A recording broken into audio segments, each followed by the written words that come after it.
I'm so excited to have you on because this feels like something that I should know so much more about, but I don't. And that's all about our fundamental rights as mothers in the workplace and what we have the right to ask for. And you and I were just talking about, obviously, that it varies from place to place, but I am just so excited to learn from you. And I think so many people want to hear and become empowered, especially for having the conversation with their employers, because that I feel like is probably the scariest thing for women, is that their personal life and their career have to intersect, where for men it never has to intersect, right? So sorry for my little rant, but let's just start by you introducing yourself and telling me how you got into becoming the Mammattorney. Well, it's been such a beautiful journey for me to also integrate motherhood into my work and work into my motherhood. For some time, motherhood kind of existed in the margins of my work, and it just felt very imbalanced and very unnatural. So I just started to play with how can I actually make motherhood central to my own work, because I was supporting and representing mothers, but also actually not seeing my own kids a lot. So the way I became the Mamattorney is by really just, walking the walk. And it started when I was an employment lawyer at a law firm, and just noticing a lot of the clients we had were women. And then a lot of them were mothers, but the mothers who came in were really tired and really had nothing left to fight, nothing left to assert their rights. They were just so drained. And I just noticed they needed a very different approach. So I started to really cater to the mothers and really orient myself towards them as I also became one.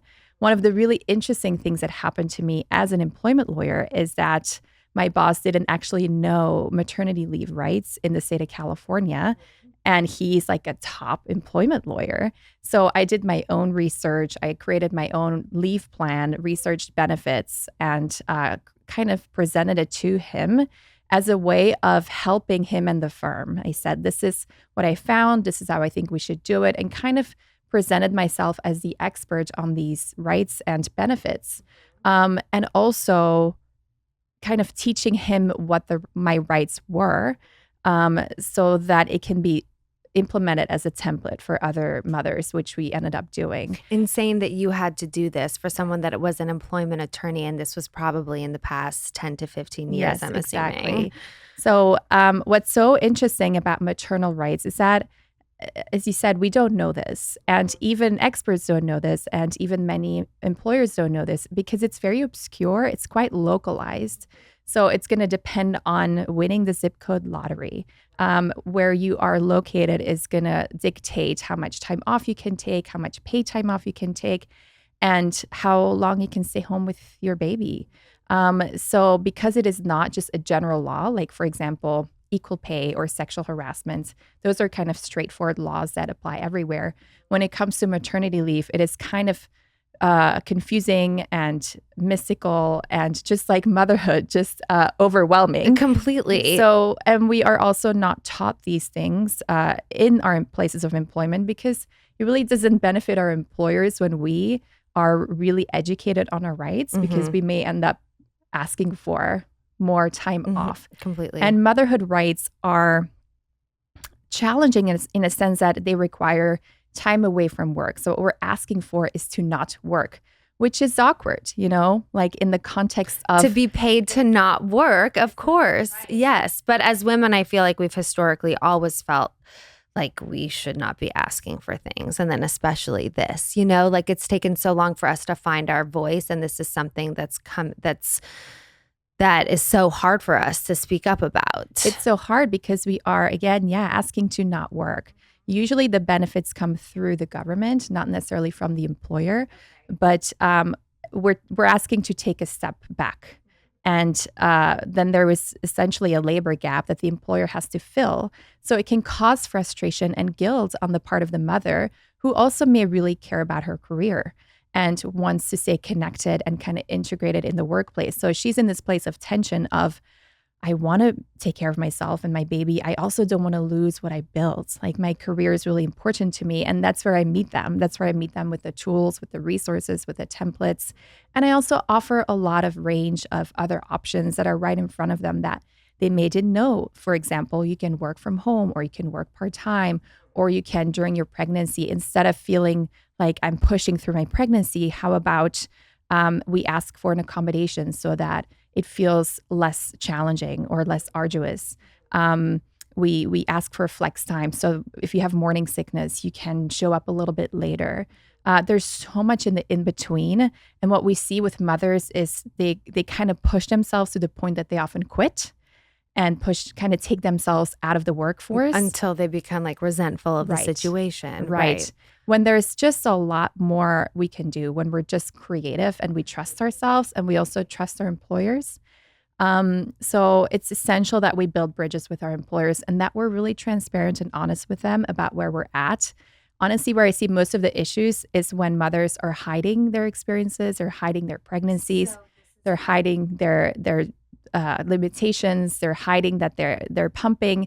And then the employer, often they want to help, they want to know how to help, but they're not actually given the information or the roadmap on how they can be supportive. And then there's often resentment on both sides, which can turn into sometimes retaliation and a environment in a relationship that is untenable.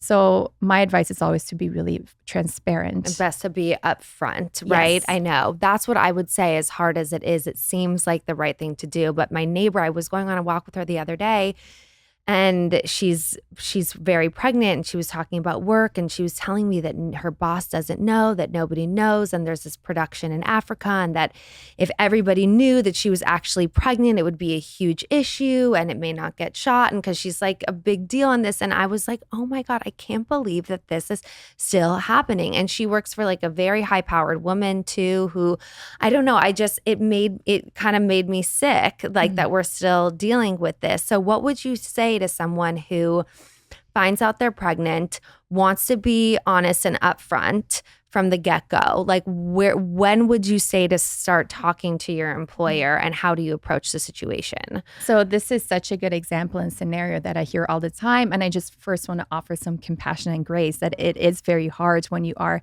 in the middle of a project or maybe a promotion and you don't want to jeopardize that. Because of course, discrimination does happen. That's why I have a job I get calls every day, and we don't want to minimize that.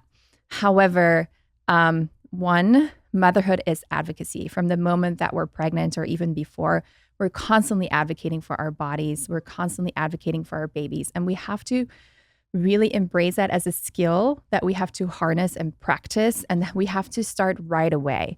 Because if we wait, it's going to cause tension in our own bodies. Secondly, when we wait to tell our employers, we give them less time to prepare. So for an employer, it's a lot easier to have 9 months to prepare for an absence than a couple of weeks. And also, when you tell your employer early, you can actually take advantage of the laws that are there to protect you. If your employer doesn't know you're pregnant and you're late because of morning sickness, then you're really actually jeopardizing your job even more. But if they know you're pregnant and you're late because of morning sickness, you are protected. And if something does happen to your job, like let's say you lose a project or a promotion and they know you're pregnant, that is actionable. That's something that you can address. But if they don't know you're pregnant, then there's nothing you can do. So often mothers call me and say, pregnant women, I just got fired and I'm pregnant, and they assume that's illegal. And then I said, well, did you let your employer know? Like, oh no, because I was scared I'd get fired. So, and then they end up getting fired, but there's nothing you can do if you never told your employer. So they're really frustrated because they assume just by virtue of being pregnant that your job is protected, which it's not. It's only protected when your employer knows that you're pregnant. So you have to do that early. Many women wait because they're concerned that maybe the pregnancy will not take. So they're like, oh, I'll wait out those 12 weeks. And what I want to say about that is that you do have actually rights to time off if you lose a pregnancy. And if you don't tell your employer and then it does happen, you're essentially telling yourself that you're just going to work through that. And often what we see is that moms will call their bosses from the hospital and everyone's very confused and they're mid-project. So either way, you're going to have to take some time off, regardless of what happens to the pregnancy. And it is so much easier for your team to be prepared for that. Completely. And for you to be prepared for that. To set yourself up for that. Right. Yeah. To start keeping a document, a Google Doc of all your projects, everything you're working on, and for your team to have access to that in case you suddenly have a hospital visit you have to do. Then kind of dropping out and everyone being confused. And that's when the resentment really kicks in. Right. What are the rights around taking time off after a miscarriage? So you can take medical leave, and that's up to 12 weeks with a doctor's note. And then in some states, you can take more time off. In the state of California, you can take 4 months off, and that is paid time off. So we assume that we have no miscarriage leave, and that is actually not true, but it just falls under medical leave. And it's really important that women know these things, that there's actually more rights usually than we think we do. It's because we don't have a specific law called miscarriage leave. Like it just is classified under medical leave. So we assume it doesn't exist. Same with maternity leave. There's no law anywhere that is called maternity leave rights. It's medical leave? It's medical leave and it is family leave. So it's a combination of different leave laws. Again, it's confusing and frustrating that make up maternity leave. But when we ask for maternity leave at work, it is completely meaningless. Like we are actually not asking for our rights because there's no law that is called maternity leave. So I know this is very frustrating. That makes for everyone to hear. Completely. And I know everyone's asking for the maternity leave policy. And my advice about that is don't do that. Don't do that because you're not asking for anything. You have to ask for your rights under the applicable laws, which depending on where you live, is either going to be FMLA or a state law. Well, that was what I was just going to ask. So you find out that you're pregnant and you want to start having this conversation with your boss. I mean, it feels like it's a lot on us to have to figure out the law and do your research. And I mean, you're obviously a lawyer, so it came more naturally for you to do, but is that really what we have to do to be our own advocate before talking to our employer? Absolutely. And I know this is very frustrating. And it's not that it's frustrating. It's just that it's not that it's frustrating. It's just so important that we have this conversation so that women know what to do. Yes. Yeah. It's a world of rules and rights and regulations. So it can feel overwhelming. So many women are like, I don't know what to do. I'll just defer to my HR. Which HR reps, professionals do great work, but many of them are not trained actually in employment law. And often what they'll use is only a federal law without actually looking at state law. So for example, when I was pregnant, I learned for the first time that in California, I could take 7 months off. Like I just assumed because we were all talking about FMLA that I would only take 3 months. Completely. I've always just thought it was just 3 and that was it. And right. It was, yeah. And there's many states, most of the progressive states have longer leave. In fact, some of the progressive states in the US lead the world on maternity leave, on paid leave. Where's that? California, Massachusetts, DC, Washington, New Jersey. Those are kind of the top states that do way better than most European countries. Oh, wow. And it's interesting, also New York. And it's interesting because we often talk about, we don't have paid leave in America. And we should be like those European countries. And I'm always saying it's happening right here. Like we just need to look at the templates that exist right here and then create a federal policy around that because all mothers should have an extensive paid maternity leave, which they don't. It's very kind of a hodgepodge. It's a mixed bag, but it can range from having no paid leave to having up to a year in the state of California when you have extensions.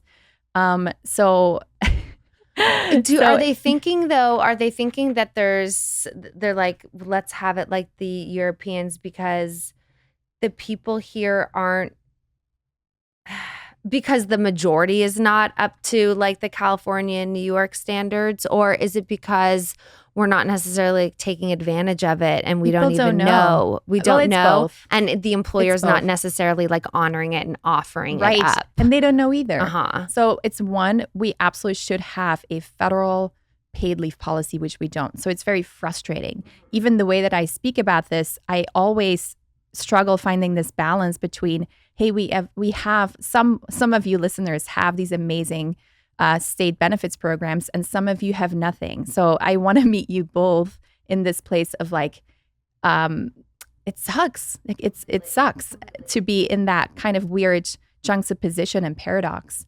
So, and two, yeah, people just don't know. So even folks and any of your mothers listening in these who live in these states probably don't know because no one ever told you. These states, these programs don't have any really PR programs, and instead, what we see on social media is a lot of rhetoric about how American mothers don't have paid leave, and as a whole, they don't. So it's about like I think 30 to 40% that does, so almost half. So it's That's just still, about evening out the playing right. field across the whole country. Right. Right. Which we do advocacy work through the Chamber of Mothers. I know you had some of the founders. They were amazing. They're amazing and they're dear friends. And we do this work while we also actually look at what we do have. So both need to coexist. It's a both and, so that we're not missing out in the assumption that we're lacking. And all the work I do is about the rights that are currently in existence that we can take advantage of today, not in the future, not in a speculative time where we all get along, but today, what can we do right now? Right. So does someone need to essentially come to you to ask what their rights are? How does someone find all this out before talking to their employer? Yeah. So I have done that work of compiling all of the state benefit programs. And I have created a whole program around that. It's a Liberated Mother Society, so that you just go to your state and you know exactly what you're entitled to. You know exactly where to get the money, how to get the money, how to ask your employer for it, how to educate your employer. Because I was seeing, again, that women just didn't know where to go. Often when they went to HR, they were presented with a handbook that the handbook can or cannot provide this information, but it's rarely complete. A handbook will rarely tell mothers, here's how to maximize your time off, here's how to maximize your benefits, because that doesn't behoove the employer. It doesn't help them. And then they would go to certain websites or like government websites, but those weren't really complete either, because they're not really invested in your, they're not really an ally. You know, these government websites, they may have some information, but they're not teaching you really the tools and the tricks to maximize your time off and maximize your protection. So you really need someone who's an ally. Who can move through the red tape. Right. Yeah. Right. And just kind of see this narrow path through all of the confusion, and make sure that you find that very delicate balance between protecting your job and then also being with your baby and honoring this sacred right we have, this birthright to be with our babies and hold them and nurse them and not fear that we're going to lose our jobs. Completely. It is a very sacred, unique experience that it's not going to happen many times, a couple times, or maybe once. It comes and goes. Yes. In the blink of an eye. And it is so much more important than your employer's business operations. Work will be there when you're ready to go back. But just, I really want to encourage any of the listeners who are pregnant or in the motherhood experience to embrace that fully. Completely. So what would you say to someone who's about to go in and have the conversation with their employer or HR or whoever it is that they need to talk to? What helpful tips would you have going into that conversation? I love this question so much. And I just wanted to take a breath with it because that's my first advice is take a deep breath.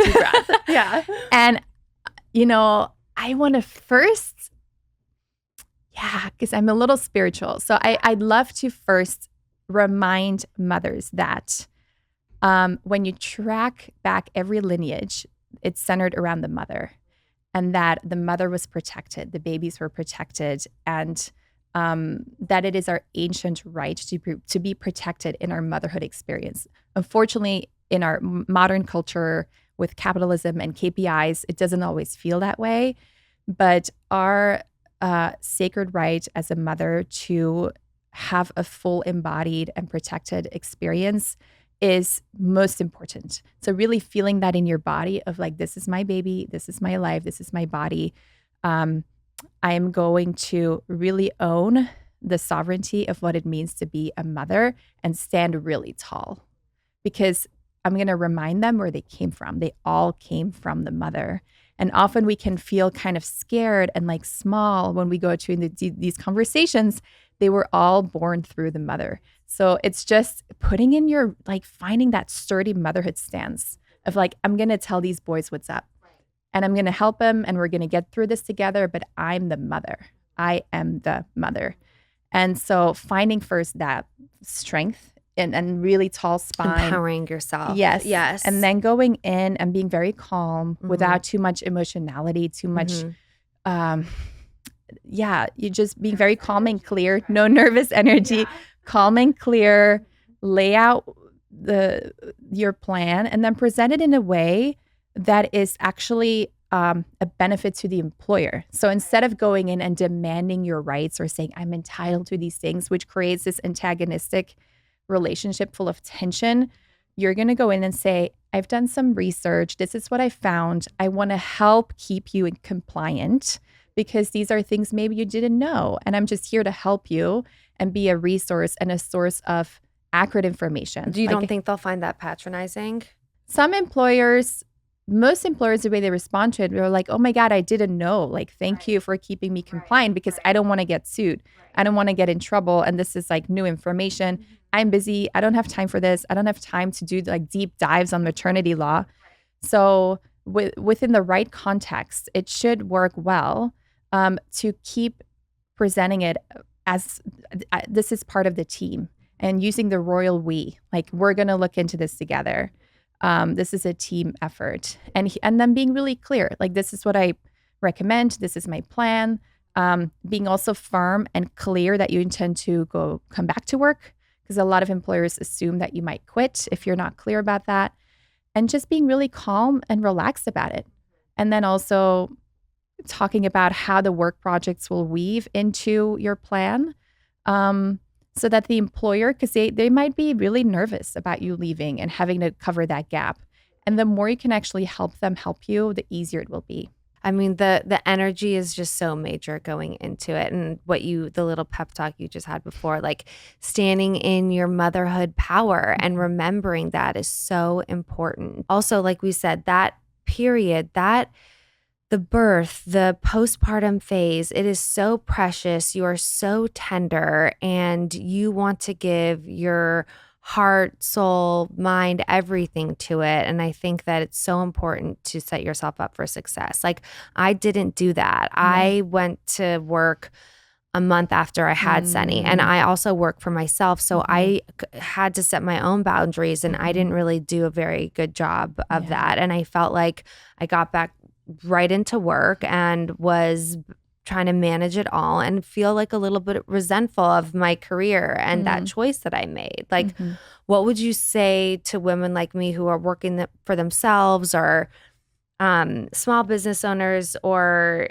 freelancers, people like that who are really at this point making their own schedules but don't know how to take care of themselves in that way? First, what you shared is really common. This feeling of I didn't fully embrace that at the time, and really forgiving yourself for that. You were doing the best you could with the information you had. And the truth is that our jobs require a lot of us, and it's hard to fully stop that sometimes. And they're also important to us. And sometimes our dream to have a baby and a family, they coalesce, and sometimes they clash. And that's just a reality of what it is to be a mother, a working mother, a career mother, an ambitious mother.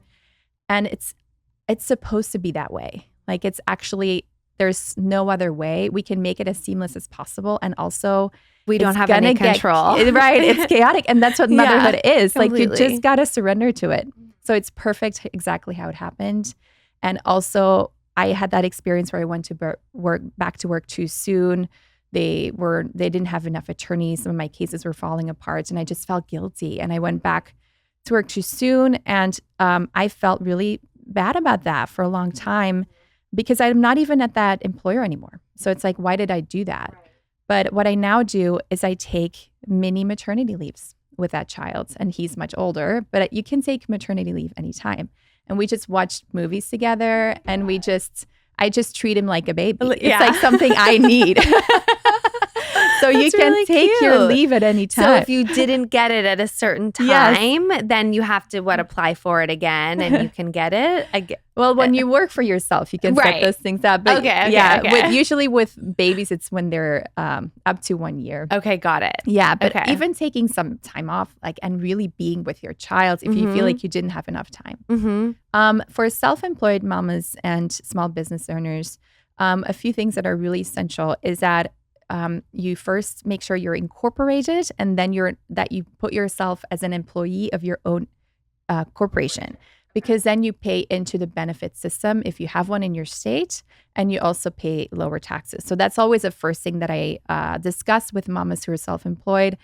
It's like, how is your business formed? Make sure that you're really protecting yourself, because if you're self-employed, then as kind of an independent contractor or a gig worker, then you have no rights. You really fall between the cracks, and there's no protections and no benefits. So the only way around that is to employ yourself as an even employee. by the government, or just even by the government. Yeah. So, but if you pay into the benefit system in a paid leave state, you can actually take advantage of that, even though you work for yourself. So it's just this kind of setup that you need to take care of before you have your baby. You can't do it when you have your baby, because you need to pay into it for some time.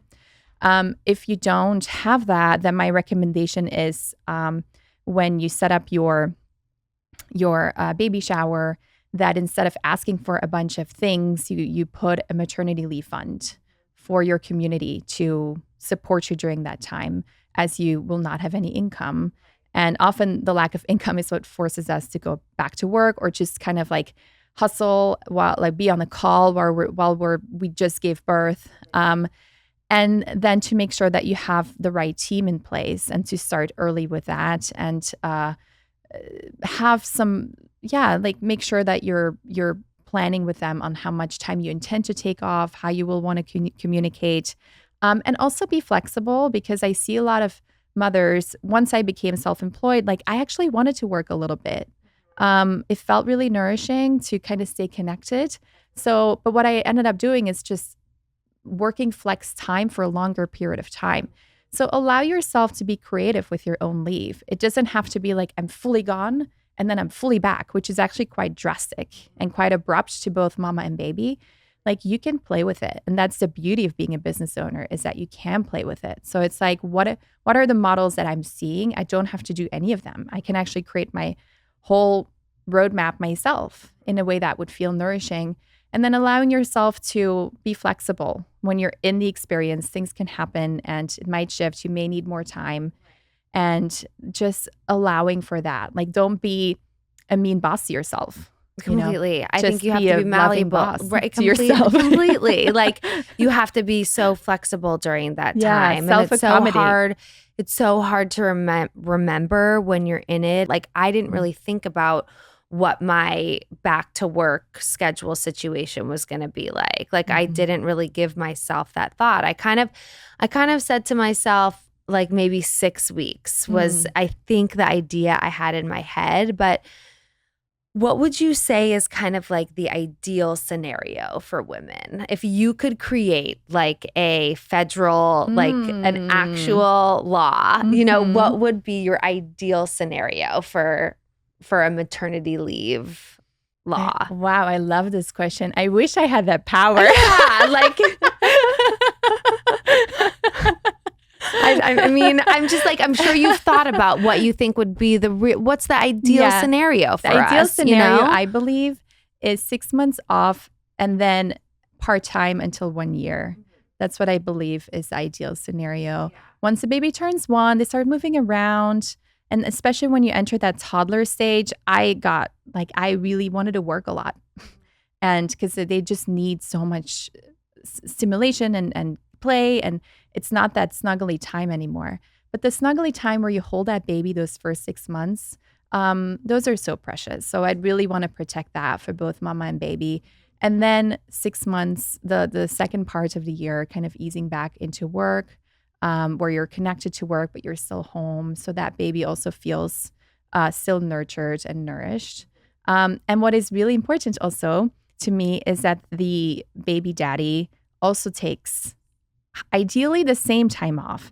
And this is an ambitious goal, but the reason that's important is because otherwise we will always create a scenario where the father is deemed less important as a caretaker than the mother. And that can actually set up a family dynamic that persists through childhood, which creates a lot of burden on the mother, where she's always the parent like the main parent, and trusting that actually the baby daddies or the non-birthing partners, they are equally capable. It takes two to make that baby. And then two, when it's always men who take less time off than women, they're also going to be hired more and fired less and promoted more. Because when there's this pervasive assumption of, oh, she's just going to leave to have a baby or she'll be gone a lot, it creates this pervasive impact on women generally. That's why we have the pay gap. That's why we have the motherhood tax. And societally kind of equalizing that burden, I think, is really important to the advancement of women's rights. So I would want the baby daddy to be home actually the same, to support the mother so that the mother can melt and be surrendered in her motherhood experience instead of being home alone and also having to take care of the household and waiting for her husband to arrive. Like, I was really surprised how we fell into traditional gender roles. And I'm not a domestic traditional kind of gal. Same.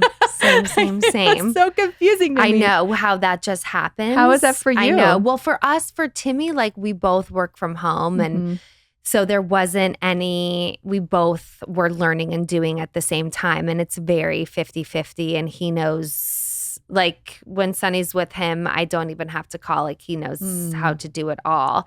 So I feel really, really lucky in that. But do you feel like you would want to force the men to stay home for the 6 months, right? Because I feel like I wouldn't want to force men to do anything. Yeah, I know. Well, I would want them to volunteer and accept the invitation. Accept the invitation, right? So that's the issue, is that I feel like some men, probably a lot of men, have the 6 months and they don't take it. Many men, it's interesting. There's men here, fathers who have more parental leave than mothers, depending on where they work and where they live.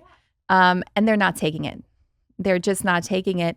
And it's because there's absolutely a stigma on dads taking time off. And I've had cases like that. I've represented dads who got demoted or fired for taking time to be a caretaker and to be home with the baby. Like, it's not an imagined threat. Like, it does happen, but it happens to women too and more, and we don't have a choice.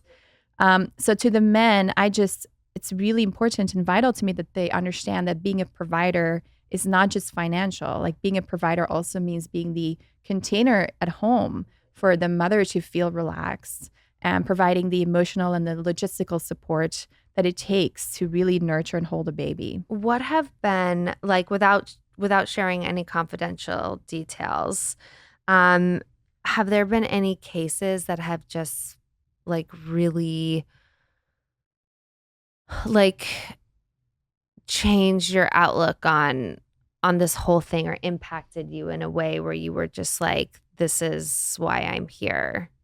I think the cases that impacted me the most were women who were let go after pregnancy loss or losing a child, when they put in so many years of hard work and loyalty and then just got dismissed. And one that also stands out is a mother who was fired at like 39 weeks pregnancy, and then she lost healthcare suddenly.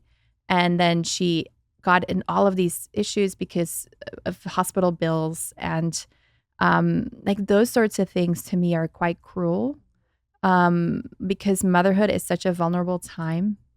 And especially when we are reliant on our employers for our medical care, removing that suddenly sets up the mother for a lifetime of medical debt.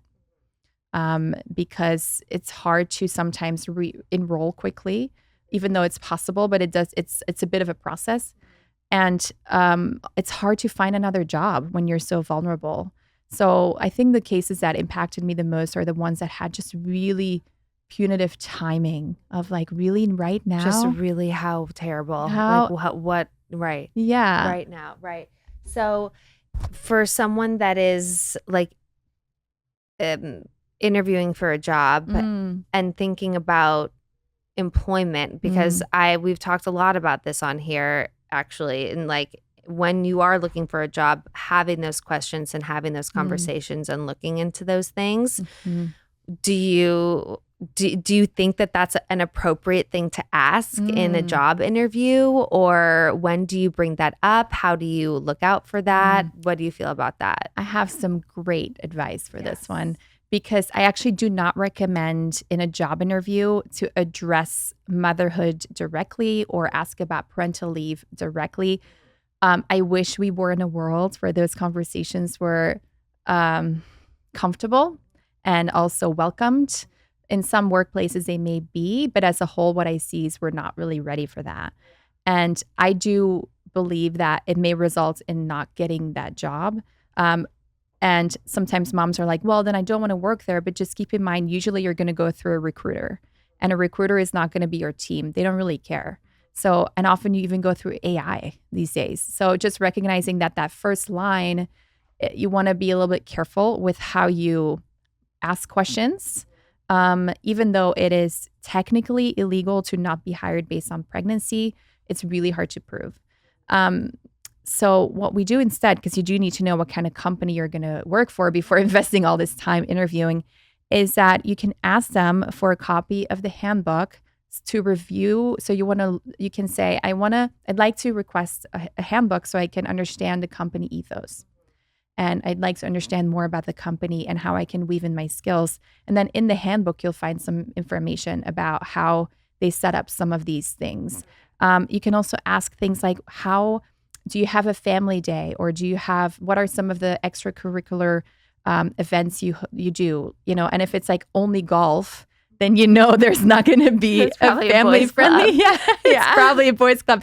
But if they do like, we do family picnic and we celebrate birthdays and we do baby showers, like that's when you'll know, like, okay, like motherhood and parenting is actually celebrated here, and that's something that I'm looking for. So asking questions more broadly, or asking about the benefits package, which can include like paid leave. It can include certain things that you may need, instead of just being very honed in and narrowed in on motherhood. Got it. Maybe in like the second interview, you ask for the benefits package and the handbook. Yes, something exactly. like that. Yeah, makes sense. What is one piece of legal advice that you find yourself giving to every working mother client that you have? It is, don't ask for the maternity leave policy, because you want to ask for your rights.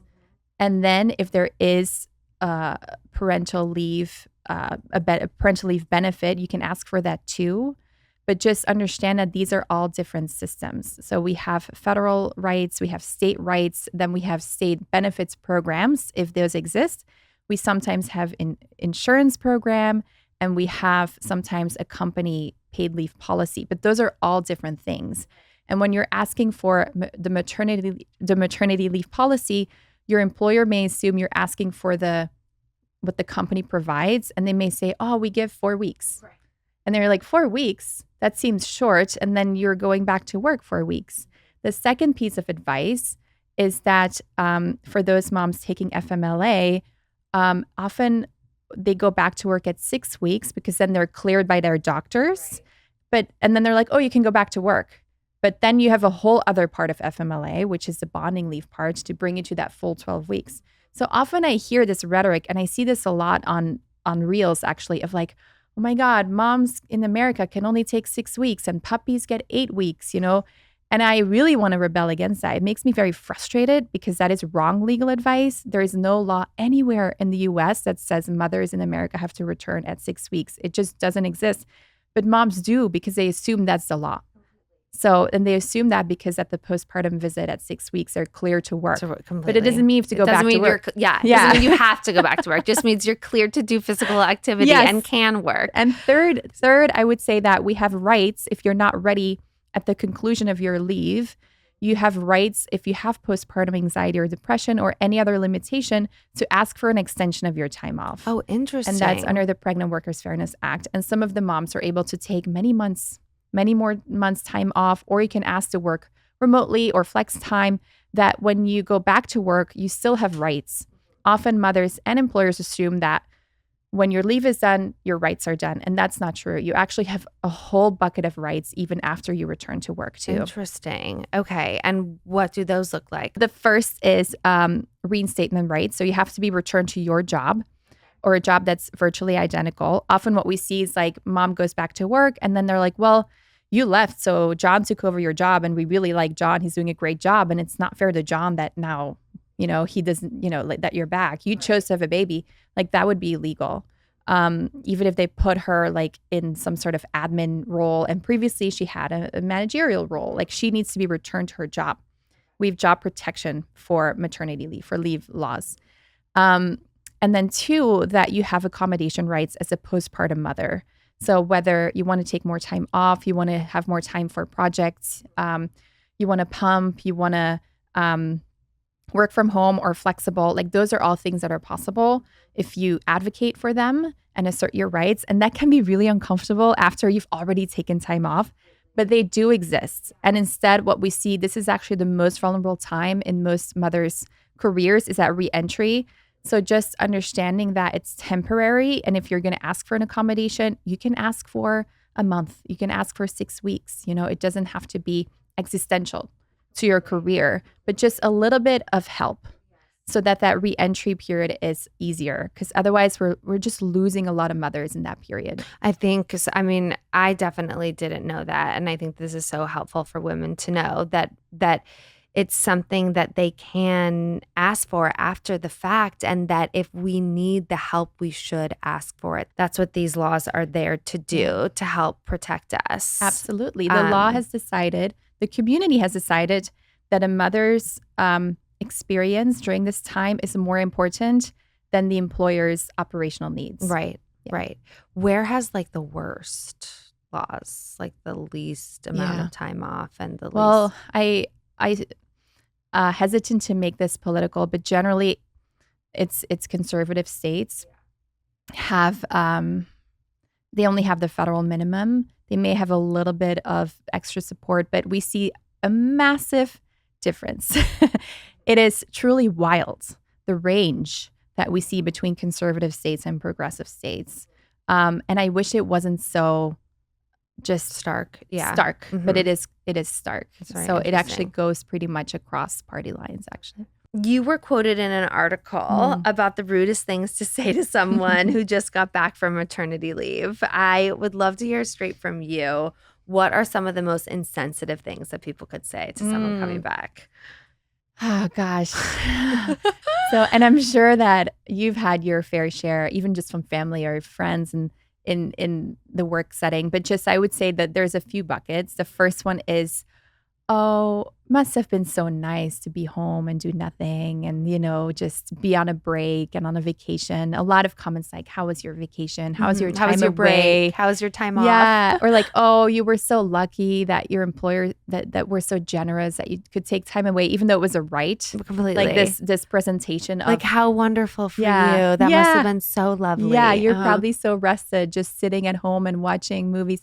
Just a complete eradication of the truth of the postpartum It takes away your period. whole experience. Yes. Yeah. Right. Yeah. Diminishes your whole Absolutely. journey. Minimizes just the it's what a horror you've been through. Yeah. It's what it's really what is the depth what is of it. actually happening. The second part is like a self-victimization by the employer in a sense of like, how dare you? I would say that's kind of the theme of like, you kind of, these are things that I've actually been said to my clients, like, you really betrayed us. We gave you so much and then you decided to do that to us, where the employer feels so victimized by this poor baby. And they're almost competing with that baby for the mother's attention. And they're like, no, she belongs to us. And this is a very inconvenient thing to do to us. And just how dare you? That's kind of the second one. And then there's a third bucket that's like sexualized comments. I had a mother who had back-to-back babies and her employer said something, her boss said something like, well, aren't you a horny little bunny? Ew. Yeah. So comments made about reproduction. Uh-huh. And I'm sure also pressure too. I was going to say for the fourth one, like you've been gone, like you better, deliver, that kind of vibe. I'm sure there's undertones of that. Absolutely. Yeah. We see that a lot of like time to pick up the slack. We had to pick up the slack for you. Completely. Yeah. So the Liberated Mother Portal, tell me everything about it. You alluded to it before where we can all go on to find out certain information about the rights we have, but tell me everything about it. Thank you. I am so proud of this. It is truly a labor of love, and it's everything that was in my brain that is now in the world. And it's this compilation of all of your rights in one portal. And it is categorized based on where you are. So whether you're pregnant and you need accommodations, or you need to learn about your leave laws based on your state, about your benefits or accommodation, how to go back to work. I also have general advocacy tools, tons of videos. And it's also presented in a way that is to the point, because I know mothers don't have time to like do hours of lectures and reading a bunch of stuff. We're expecting you to do all the research and just tell us what to do. Exactly. So it's presented mom to mom. And it's also, it also teaches you the language of how to advocate for yourself in a way that is legally protected and also professional and kind. I'm also there answering questions. So if you do have a question that comes up, that's where you can find me. And and it is by a mom ally. Like it is truly I'm so devoted to mothers and protecting them. So I compiled all of the information from all of these different system sources so that you don't have to work with incomplete or confusing information. And it is offered to the mother who just is really confused or tired or would rather just paint her nursery, or the just mother quit her job. Yeah, or the mother who's like, HR is not responding to me. I'm very confused. Just confused. And just, what I see and I did this like with moms is we'll read like hours and hours of reviews of the SNU. But when it actually comes to our personal care bodies, plan, our bodies, I know. It's like, oh, I don't know. I don't want to deal with that. So taking it really seriously with the same kind of vigor completely as we would read all of the Amazon reviews on like something we'd really want to buy. Completely. So redirecting your energy, because the protection of your health, your body, your baby is actually life-saving. Like it can save your life. It can save your career. It can save your finances, your baby. I am so fierce about this work that this is this protective shield you can form around your family, so that you can just melt and relax in the baby bubble. Completely. I think that's what's so hard is that we get so scared of this, and then we don't want to have the conversation. Then all of a sudden we're dealing with it and we make these choices just like out of fight or flight. And I think something that is so important that I'm learning from you is just like how important it is to be proactive. Yes.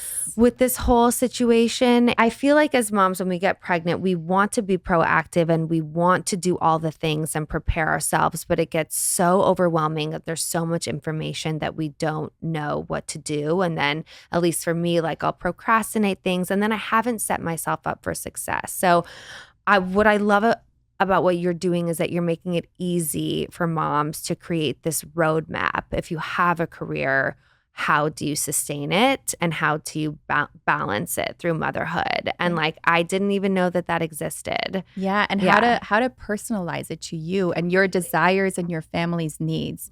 You don't have to do what everyone else is doing. Like you can actually create your own roadmap, but you do, as you said, you want to do it when you have the time and the spaciousness for it. What I often see is moms come to me in the middle of a problem, and that's a really hard time to advocate for yourself when you have a frazzled nervous system. Like, oh, my boss is saying this, and I don't have childcare, and what do I do? And I'm supposed to go back to work tomorrow. But so that's a really tough time to start to research your rights. So ideally I love catching moms when they're thinking about pregnancy, or they're going through fertility, they're trying to conceive, or they're in early pregnancy, because then you can map out your whole journey and you can actually create like, all right, if this happens, then this, if this happens, then this, and bring in your partner to do that work with you, even task him to kind of keep a document of all of the email templates that you will be sending, and maybe ask him to do that with you.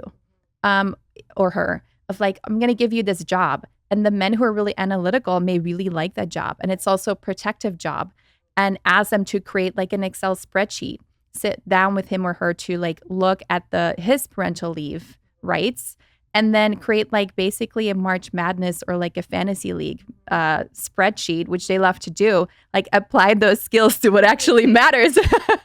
Completely. But I think it's super important to get them involved from the get-go. Yes. From the beginning of finding out that you're pregnant and like going to the doctor's appointments or knowing what everything means and, just like being by your side. It's so major to be doing it from the start together. Yes. As you said, for example, something that you mentioned, doctor's appointments. What I see a lot of moms do is ask for PTO when you actually can use your rights for that, your accommodation rights, so that you don't have to dip into your PTO bank.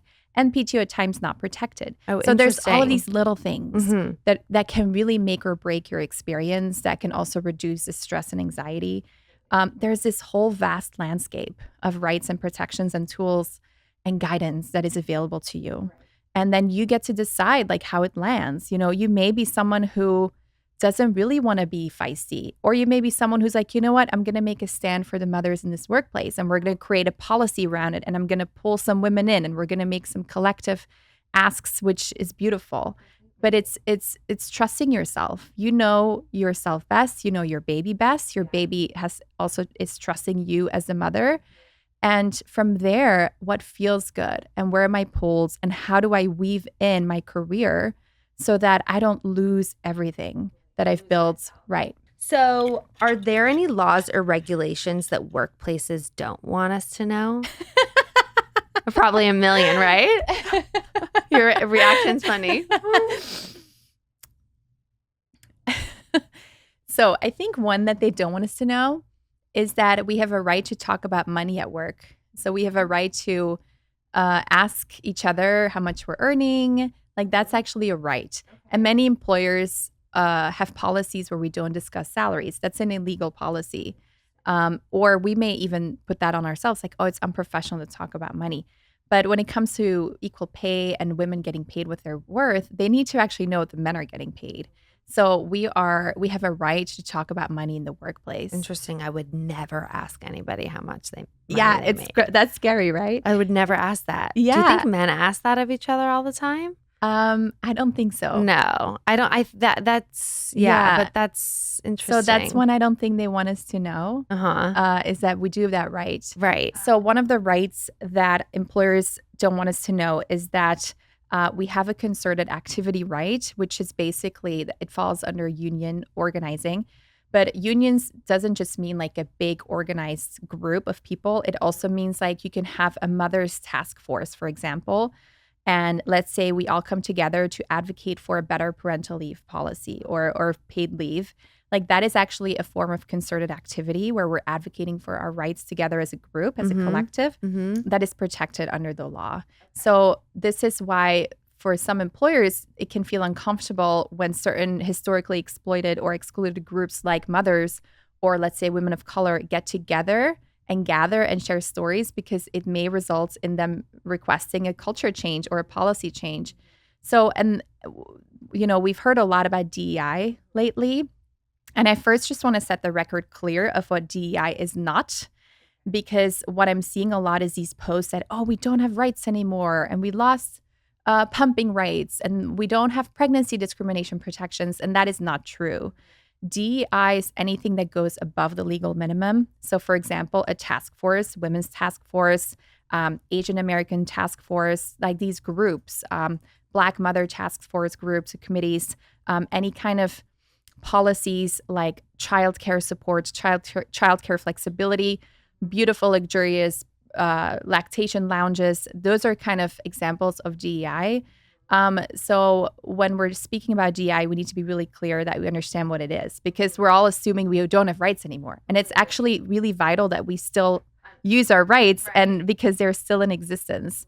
The executive branch, the president, cannot get rid of these congressional laws that are really embedded in our society and in our workplaces.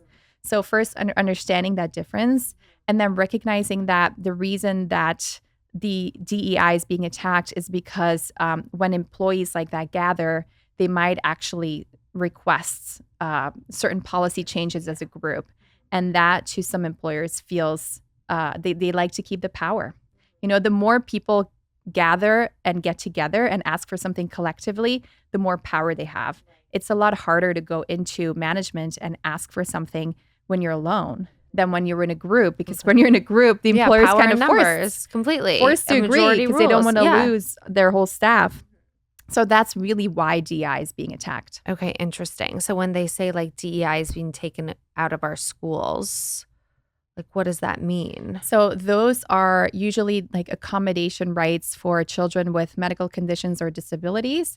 Again, there's a ton of rights and laws that are still in effect, but there's also certain groups and support groups and systems and policies that provide extra support and help. And those are some of the things that right now are being eradicated or dismantled. The stereotype that other countries have better, I think we already talked about this, better maternity and paternity laws, but that's not actually the case, correct? Well, they do as a whole. Okay. Like the country of Sweden has much better parental leave laws than the US, which as a whole federally has nothing. Anytime we look at Scandinavia, though, it's a little skewed because they're so protective. But in most European countries, it's really not that much time off and not that much paid leave, especially for dads. So, for example, California has better paid leave than France, as does Massachusetts and New Jersey. Washington has better paid leave for dads than England. So yeah, like we shouldn't be comparing the countries, but more the states, just to make the conversation accurate. Now, I would love the US to have parental leave like Sweden, but that's not who we are. Like, it's just not a reasonable. It's a little utopian at this point. What Hopefully is it we'll there? get there. Yeah. It's like up to 18 months. And Canada has like a year or also. So we're just not there. So it's like, okay, can we just exist in reality of where we are? But then we can actually use other states as examples of how we can support parents and use the data from our own country. There's a ton of data from the paid leave states that it increases morale, it boosts productivity, it increases retention, it lowers infant mortality, less depression for mothers, healthier immune system for the babies. There's so much data that is actually good for not just like public health, but the economy. And leading with that kind of data, I think, is much better than comparing to other countries, which it's just not the culture here. No. Okay, that makes sense. Yeah. Like, we're not on the same playing field, so why even compare? Mm-hmm. But I think that's such an interesting conversation to have, because everyone's always like, Europe has such better, and it's such a generalization of Europe the laws. Europe has very differing parental leave laws depending on the country. State, yeah. And we kind of always look at Sweden and it's just this outlier. Right, completely. Yeah. It's utopia. They're the happiest there. My husband was just talking about hygge, the like art of like coziness. Coziness. Yeah. He was like texting our friends from Denmark and being like, when can we get together and hygge? I was like, okay. All right. Tell us the craziest story that you've heard during your time working in this field, if you can. Well, this was one of my first pregnancy rights cases. This mother was pregnant and her boss, a woman, was just giving her a really hard time about it and being quite cruel and just saying like, I don't care about your stupid baby, just being really mean and just asking her about like her body in like a lot of detail and asking her about like the sex acts she had with her partner that led to the baby and just like all up in it and just very frustrated with the mother for having a baby. And it was like so extreme and strange. And then in a deposition, we learned that this boss, this manager actually had a child as a teen when she was a teen, and she had to give that child up for adoption. So that's when things kind of clicked of like, okay, there is actually a lot of trauma on her side that causes her to react in this way. So what is really interesting about this field of maternity law is that we all have a motherhood story, and the way our motherhood story, whether from our own moms or ourselves, is going to influence the way that we're going to show up in these motherhood conversations around work. Um, so yeah, and then just seeing a lot of dads, managers who believe moms should be home with their babies. So I see that a lot too, of like, once you're pregnant, you really should be home with your baby because that's what my wife did. And they feel uncomfortable with the concept of mothers working and staying in the workforce. And there's then a lot of this kind of attempts of domination of like, you need to be home, like mom shaming. Like, I really don't want you here because now you're a mother and you're supposed to just be home in the kitchen. So that's something I see a lot too. So yeah, motherhood and parenting brings up so many things in people. So just yeah, like understanding that those things may come up, or it can come up in the reverse. So for example, there's a mother who gave notice of her pregnancy to her manager, and this manager had children, adult children who didn't want babies. So she was so desperate to be a grandma.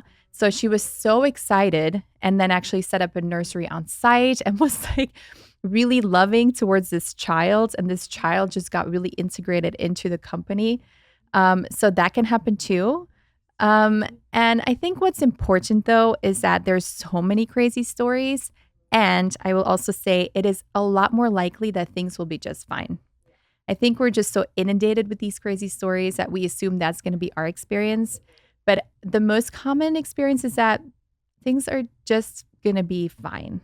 So I would love to actually share like some great stories of mothers who advocated for themselves and changed company policy. Yeah, share one. Yeah, like there is a mother that I worked with who, yeah, she just really took this on, and she saw that her company really wasn't paying attention at all to motherhood and parental leave. And she took on this task and presented all this data to the board on how they can better support mothers, and now created this whole framework on parental leave. And not just that, but like on-site childcare and flexibility, and just, yeah, created this kind of motherhood organization within the organization. And then just received a lot of praise in the community. And then this company became known for that. And they started to attract talent. And it was such a smart move. Like, it was such a power move to be like, if I'm going to be a mother, I'm going to make that part of my brand and identity, which also I did, and really embrace it in this really big way. Mothers who also go to their employers and say, oh my God, I'm going to be able to open up a whole new market for you because now I have this experience that we didn't have before. So I would love to actually be chairing a department on how we can find mother clients and how to open up our market, because I think we're missing out. And that's actually what I did in my former law firm. I'm like, I started bringing in a lot of mothers because we didn't have that bridge yet. So just recognizing that you can be a bridge of these worlds that can really, really benefit your employer. You can bring an insight from the depths of the womb that they never considered before. So again, owning that we are mother. Completely. We are mother. Yeah. And we're always the source. We're the source. We Mm-hmm. have to stand strong in ourselves and like think about how we would want to be for this life that we're bringing into this Yes. world. You know, how do we Yes. set ourselves up for the most success and give ourselves the room and the space to be the best version of ourselves for these innocent little babies? Yes. Yeah. And also just keeping in mind, one day you will tell this story to your child of how you took motherhood as an opportunity to advocate for them and protect them in this really beautiful way, and also support the collective or support your organization. And you can just start preparing for that, and make sure that you keep track of all of your accomplishments, and be really proud of yourself. Like, you're doing a really hard thing. You're doing two jobs. When you look at animals, when they're pregnant or nursing, they lay down all day. Like, that's their one job. They're not out like hunting, but like they're just laying down, chilling. And we're over there just like growing growing and human grinding and and then hustling. hustling and Yeah. meeting KPIs. Like, that's incredible. It's something to be so proud of. Just because motherhood is universal doesn't make it magical, doesn't make it really hard. So just owning that when you're still doing great work and offering that to the organization and offering your time and loyalty, you should be rewarded for that. Especially because once you have that baby and you leave the baby to go to work, like, that is the ultimate act of loyalty. And if you're paying someone to work, if you're paying a nanny or a daycare so you can work, you're actually paying to be a worker for your employer. So you should really own that. That is an incredible gift to your employer by continuing to give your assets, your talents, your time to your employer. And that you should be honored. Exactly. Like, not only rewarded, but honored and respected. And yes. centered. Yes. Centered, not marginalized, but really put at the center of decision-making power in meetings, and just claim that space completely as mother. Well, it's been such a pleasure to have you. Tell everybody here where they can find you or connect with you. Mammattorney on Instagram, mammattorney.com online. Mammattorney, by the way, guys. Mammattorney. Mamattt. Yes. Yeah, it's a clever way.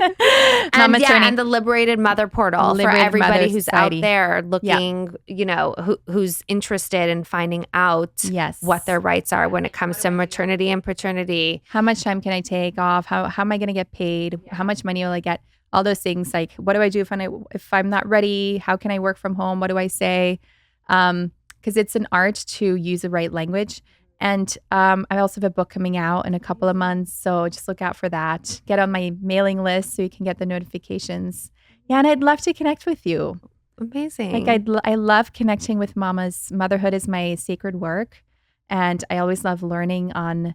I love learning the stories. I love learning what's going on, because we don't really tell this publicly, but we tell it to each other. Yes. So I love to listen and know what's happening for you, and come find me in the portal. If you have any questions, I'm there. Yeah. Amazing. Thank you so much for being here. You're so welcome. Thank you. Aw.